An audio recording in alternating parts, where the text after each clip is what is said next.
রাকিব, এটা তোরে কে কিনে দিছে? এটা একটা বিদেশি মাল বুঝলো, এটা আমার মামা বিদেশ থেকে আনার সময় এটা আমার লেগে আনতাম, আমি খেলতাম। ও দে তো একটু বাজাইস তো, বাজা। अच्छा। এটা তাহলে বাজাইতাম, এই দেখ। আরে বেটা লাই লেলা আস্তে, তুই তো আমার চোখ মুখ খাই দেন দোসলি। তুই এটা তুই ডরে গেছিস গা, এটা অনেক আওয়াজ, এটা ভালা।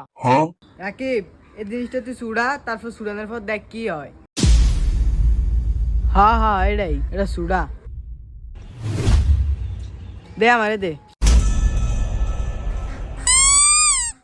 দেখছ, এটা সোডো অন, এটা কেউ দেখবো না, কিন্তু আওয়াজ হইব, খালি বিশ্রাইব মানছে কে বাজা কিন্তু পাইব না। আরে সত্যি তো মামা, আমার একটু দে, আমি একটু বাজাই।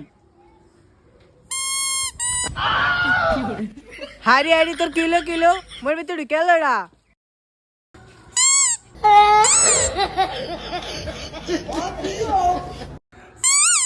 হ্যালো।